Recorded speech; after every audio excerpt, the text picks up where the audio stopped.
Азаматтардың банктердегі ақшасын көздің қарашығындай қорға. Нұрсұлтан Назарбаев ұлттық банк төрағасына салымшылардың тірнектеп жиған ақшасын алаяқ акционерлерден қорғауды тапсырды.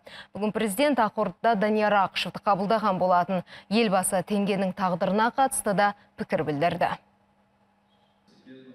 Еліміздегі екінші деңгейлі банктердің есірген соншалық үкіметке банк туралы заңды қатаңдатып қайта жазып шығуға тура келді. Өйткені соңғы кезде азын-аулақ ақшамен кім көрінген банк ашуға көшті.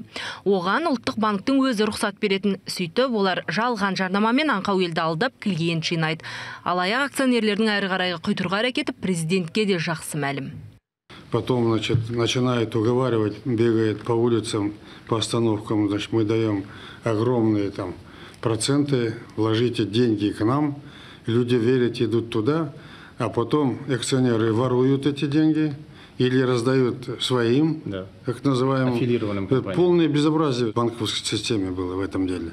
И я считаю, что нормальный банк никогда не даст кредиты несостоятельным получателям кредитов. А у нас что получилось? Сами акционеры, заведомо зная, что не вернется, давали своим и, в общем-то, откатывали деньги, воровали. Мысалы, жуырда ғана салымшыларын шулатып қойған Астана банкін алайық. Қаншама адам өз қолымен депозитке салған ақшасын және жалақысын даулап әбден күйінді.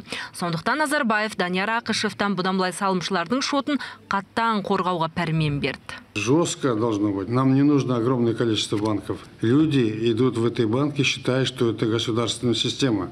А на самом деле мошенники обманывают. Как БТ-банк разворовали 6-7 миллиардов долларов. До сих пор мы восстанавливаем. Поэтому я требую от тебя, после этого не должно допускаться безобразие.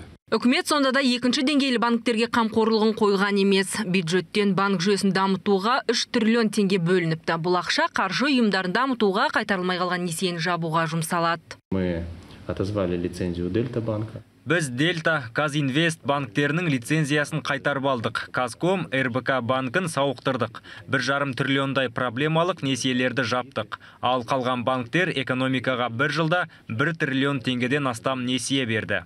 Енді Назарбаев мемлекеттен ерекше қолдау көрген банктер шағын және орта бизнеске несие тартсын деген талап қойып отыр. Ал жалпы еліміздегі қаржы саласы тұрақты дамып келеді.